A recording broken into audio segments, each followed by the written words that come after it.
Proyecciones. Miren, todos somos testigos de lo que sucede hoy entre Israel y Palestina. Hay gente que dice entre Israel y Hamás para focalizar el problema en un grupo con el que usted puede estar de acuerdo o no, pero quienes están sufriendo las consecuencias directas son los palestinos que viven en la Franja de Gaza. Claramente. Y hay una bomba no discrimina entre colaterales. quien es de Hamás y quien no lo es. Sí, sí, son víctimas colaterales todos los palestinos hoy en día. Claro, claro. De la igual forma como fueron víctimas en su momento, Así es. quienes murieron por el bombardeo de Hamás a la parte de Israel. También, son víctimas claro. de igual Sí, forma. sí, sí, claro que sí. En ese contexto, y conociendo todos nosotros que el presidente Biden estuvo en la región, visitó Israel, habló con Benjamín Netanyahu, el jefe de los sionistas, de los ultraconservadores israelíes, el presidente ha pedido al Congreso norteamericano que le permita una bicoca, una cosita para inyectárselo a este proceso de guerra en Medio Oriente. Vamos a ver un video, cortesía de La Voz de América. Regresamos para que Jeffrey Reyes y yo lo comentemos. Señor director. La Casa Blanca prepara una solicitud adicional de fondos para continuar su apoyo financiero y de defensa a Ucrania e Israel. Según funcionarios de la administración Biden, la petición formal de unos $100 mil millones sería presentada al Congreso esta semana, luego de la visita del mandatario a Tel Aviv. La propuesta incluiría fondos para la seguridad fronteriza en Estados Unidos. El líder de los republicanos en el Senado resaltó la urgencia del asunto. Los republicanos van a querer algo serio sobre la frontera. Revisaremos el paquete cuando lo envíen y haremos sugerencias para mejorarlo si es necesario. Pero claramente, el mundo ha cambiado drásticamente en los últimos 10 días. Pero mientras continúa la crisis de liderazgo en la Cámara de Representantes, las posibilidades de discusión sobre el asunto son menos probables y la adjudicación de fondos imposible. El proyecto debe ser aprobado por las dos cámaras del Congreso, donde un grupo de legisladores republicanos tiene reservas sobre el otorgamiento de más ayuda a Ucrania. En cuanto a Israel, existe un aparente apoyo bipartidista sobre la asistencia estadounidense. Desde hace 2 semanas, la Cámara Baja se mantiene sin presidente, tras la destitución del republicano Kevin McCarthy por solicitud de su propio partido. Y este miércoles continuó sin éxito una nueva ronda de votación. El líder de los demócratas en la Cámara de Representantes abogó por el fin de la crisis. Es importante reabrir la Cámara para que podamos apoyar a Israel.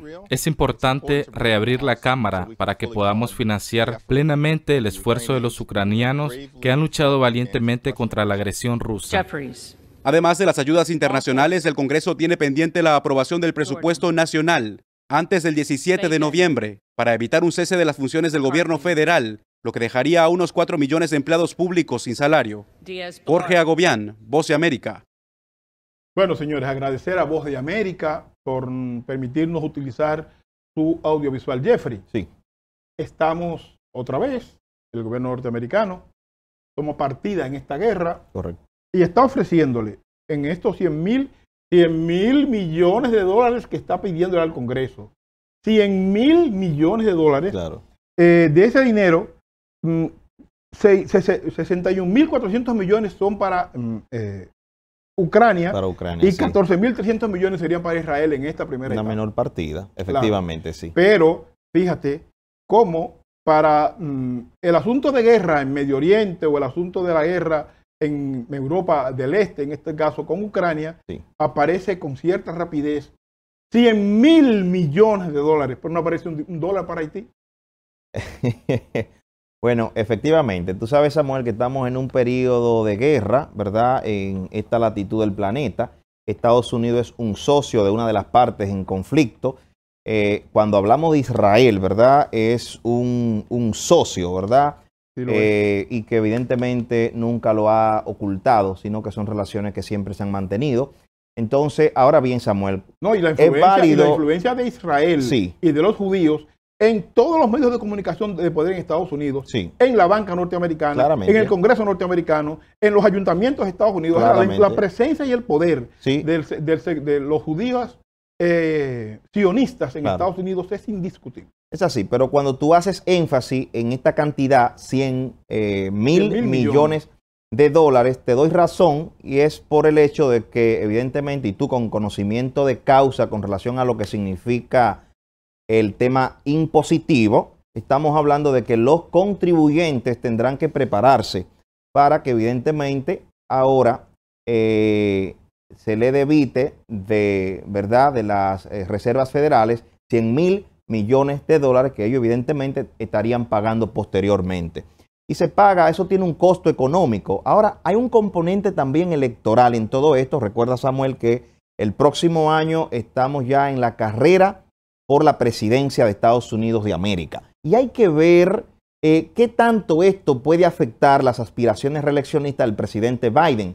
Un mal manejo en estos asuntos siempre ha sido letal en las aspiraciones de cualquier candidato presidencial en Estados Unidos. Recordemos el caso Bush, ¿verdad?, con la guerra en Irak, entre otros casos, ¿verdad?, que fueron mal manejados. También está el demócrata Jimmy Carter, quien en los... A propósito del conflicto con Irak. Efectivamente, que ahora vuelve a la palestra Irán, ¿verdad?, en este conflicto Hamás-Israel. Bueno, un mal manejo va a tener un efecto letal para las aspiraciones demócratas en su reelección.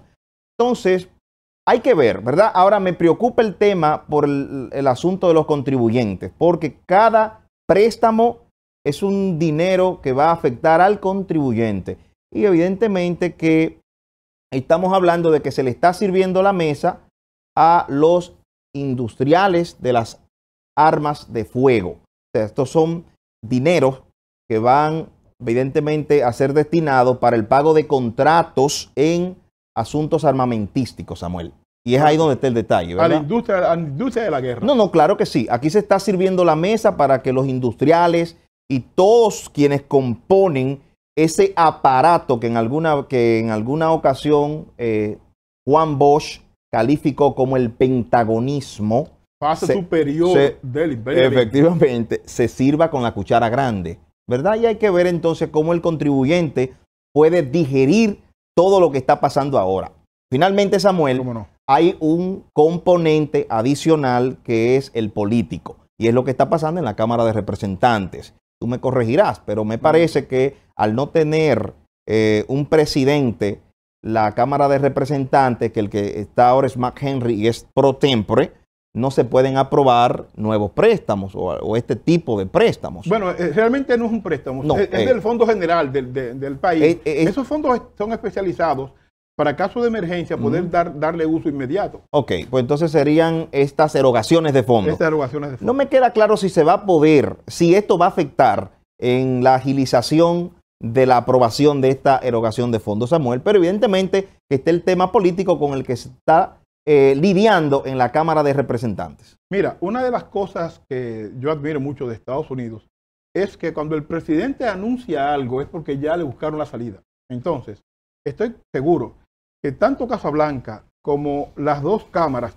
tanto el Senado como la Cámara de Representantes, ya le buscaron el bajadero, la forma legal y correcta para que esta erogación de fondos no se detenga. Alguna forma tiene. ¿Por qué?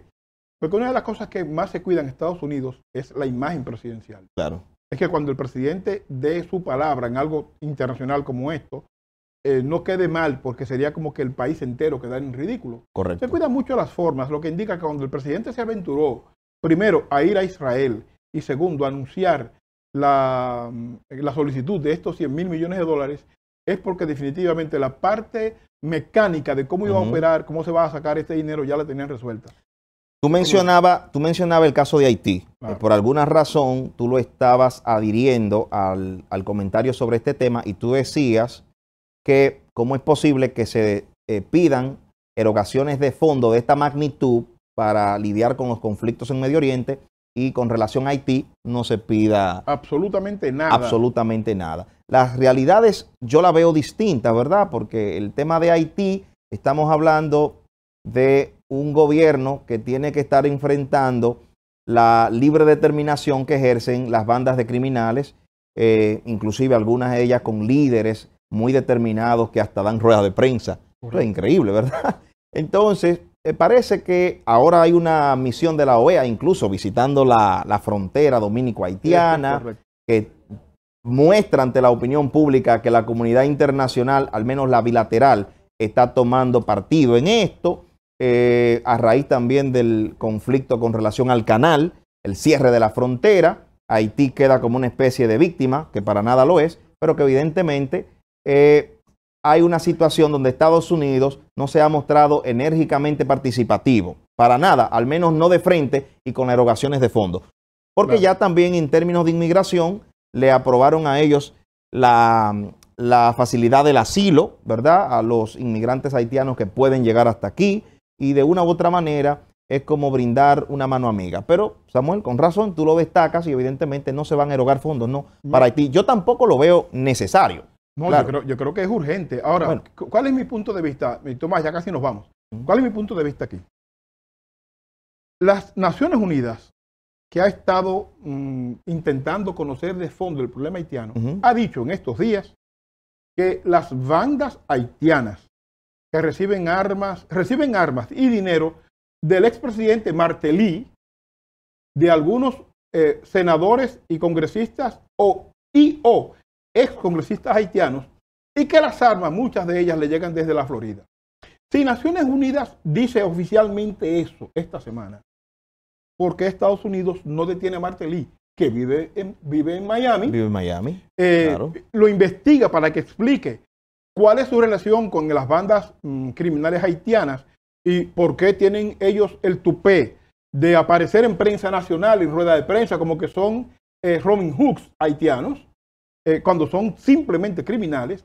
¿Por qué Estados Unidos no actúa frente a Martelly, si es que esta denuncia de Naciones Unidas es correcta? ¿Y por qué no actúa frente a los congresistas y altos funcionarios del gobierno haitiano y de la clase rica haitiana que han hecho de estas bandas su método de protección? Entonces se trata de que Estados Unidos no solamente, digámoslo así, de alguna manera, cubra con su manto a estos delincuentes. No olvidemos, Jeffrey, que hubo un grupo de americanos, unos secuestrados. Sí, que los secuestraron. Se liberaron y nadie sabe cómo se liberaron. Bandas, efectivamente. Estados Unidos nunca explicó cómo fueron liberados, por qué fueron liberados, y pagaron rescate.